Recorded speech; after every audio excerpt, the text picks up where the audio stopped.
Thank you for staying with us. There's fire on the plateau in north-central Nigeria over Assembly leadership tussle, acting on what it described as a move to forestall breakdown of law and order around the Plateau State House of Assembly. The State Police Command deployed personnel to seal off the complex. Jide, what is happening in Plateau State? You know, the Nigerian politician is very interesting.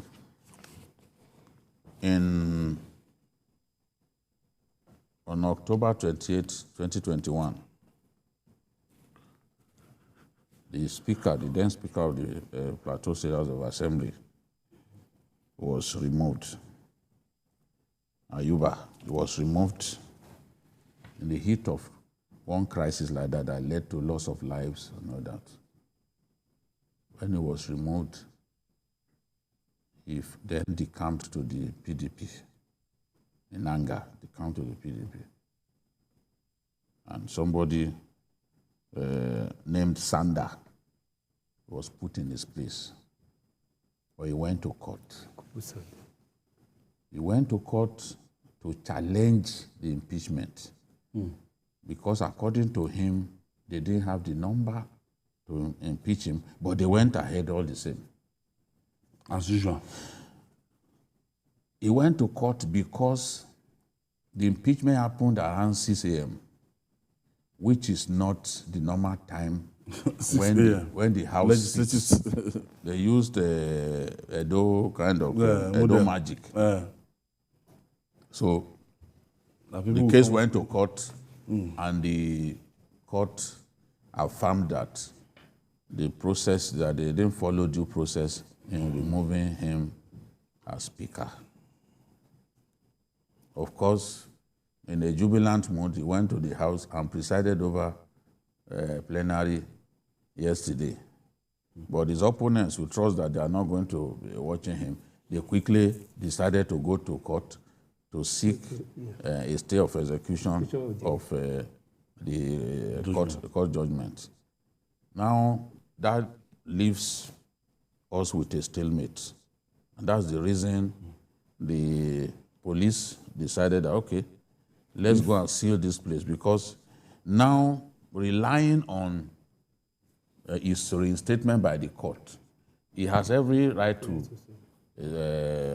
say, look, I'm the Speaker. The other person, relying on the fact that he's gone to court to get a stay of execution of that order, can also say, well, status quo ante. Therefore, I have equal stake to the seat. And these are the kind of things that cause friction, bloodbaths, and all that. So they decided, okay, before these people start bringing their supporters to the House, and before they start exchanging blows, of course, we've seen lawmakers exchange blows on the floor, you know. So in order for that not to happen, the police then moved to say, okay, let us take control of these premises until this matter is resolved conclusively. But what has energized the PDP is the fact that they won this election. You know, they won the election, they won 16 seats in the House. APC won 7, and YPP took 1. They also won the governorship election. So they are confident that they are going to start a new reign. But in my view, since we have less than 60 days to inauguration, why is this happening? Is it that the man just wanted to be able to say, look, I remain the Speaker, I was not properly impeached, therefore it should be on record that I remain the Speaker up to the end of this dispensation. I don't know whether that is his own goal, but the matter is still in court, and it may get to Supreme Court. I won't be surprised. Today, why is it that, like, I know most state House of Assembly, they cannot move, they cannot do anything without the consent of their governor. I don't know where Governor Lalong is in this one. No, he's supporting the man who is there now, the Sander. Okay, the one who... He's not supporting the person who was removed. supporting. Basically, I think the problem with our democracy is that, you see, Nigerians, politicians especially, we are not patient with democratic principles. And for you to uphold democratic principles, you must respect the rule of law. The reasons why governors are holding most of the state House of Assembly is the step, how they emerge as members of the House of Assembly. All states in Nigeria, all governors in Nigeria want that they influence the primary of their political party. So when the governor has a hand in how you emerge as the candidate of your party, there's no way we will not control you. Unlike what happened in the Second Republic, where the speaker can just tell the governor to order. But now the governor controls the House. Most 100%. Of the governors, 100%, they fund the election expenses of members of the House of Assembly. So when they get to the House of Assembly, you discover that the House of Assembly is in the pocket of the governors. Yes. So they even determine who will become the speaker. They determine the majority leader. So it is that process. I have always believed that if we want to have real democracy in Nigeria and to stop corruption in this country, we should have a system in which money should not determine everything about our politics. But somebody will have money in Lagos now. He will go to Ogun State or your state, his village that has not been for 5 years or 10 years. He will give the party money. The money is enough to fund the party. So he will become the candidate. So to people there, it may be unknown. But because he brought money, some people who fund the payment of salary of political parties for 6 months, there's no way he will not emerge the candidate of the party at the end of the day. So when he becomes the candidate and he should become the governor, he will control the House of Assembly. So it is the question of money. And secondly, I think we should be content with respecting democratic principles, which is the rule of law. The moment we don't respect the rule of law, we have all this kind of thing happening. Naturally, no matter what you say, the man should be reinstated. Maybe it's 45, 60, less than 60 days. Let them reinstate him so that a signal will have been sent to others that you don't impeach anybody by following your own way. Make sure that you follow the normal process of impeachment. And that was what brought Ladoja back to power.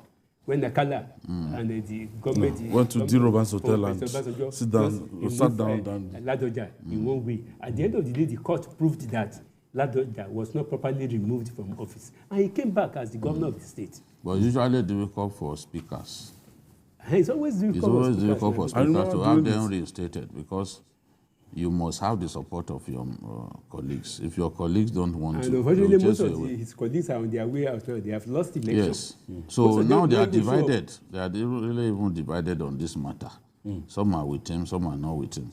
You know, originally, that is PDP state. Yes. Lalong won because of the disagreement within PDP itself. When they told them, look, you cannot choose your successor all by yourself. Another said, no way. Choose his son-in-law.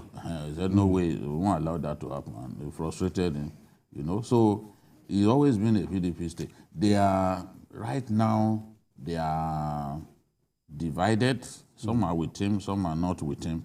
But, you know, governors, Obasanjo was using 7 people, 6 people to impeach governors. Say that the PDP started that time. The House of Assembly is the grandfather of impunity in our country. Nigeria.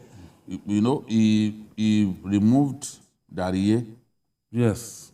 With just about 7 persons or so. This governor Lalong was the speaker. He got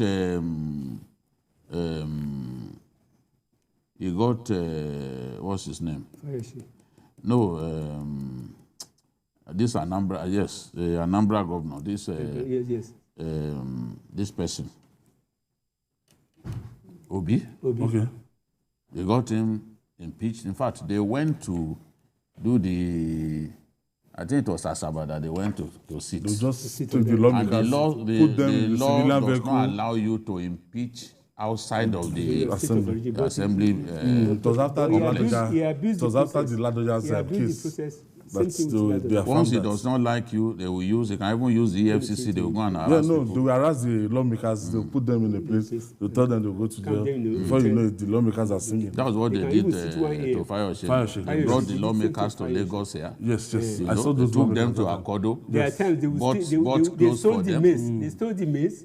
They were going for, I think they were going for a training abroad also when they hijacked them and just drove them all the way to put them in Kosabos. Akodo. And the next time I saw them, some of them were wearing T-shirts. That was not what they were wearing at the airport where we saw them.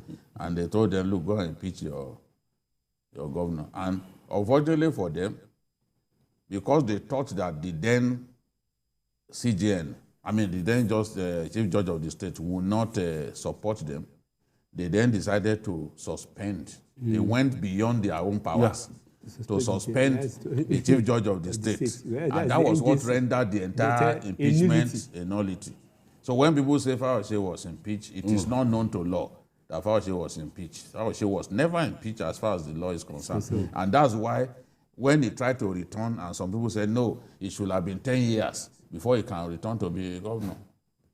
The Supreme Court ruled that the impeachment was a nullity because Obasanjo asked Justice Belgore to give a legal advice to him with the deputy governor, Biodun Olujimi, yes, taking a claim to the seat, and the speaker too. Friday. Because the woman said, I did not commit any offense. So if you impeach the governor, I'm supposed to step in. In the end, Obasanjo brought a retired military man against, with an antiquated law. The law that Obasanjo was using, whereby, state of emergency, is an antiquated law in the 60s. That's why nobody can come up with state of emergency again. I still hear some people say, impose a state of emergency. Nobody can do that again. Obasanjo did that and got away with it. But the courts have shown that it was an illegal law that was used. So you cannot do state of emergency in our country anymore. Nobody can try it anymore.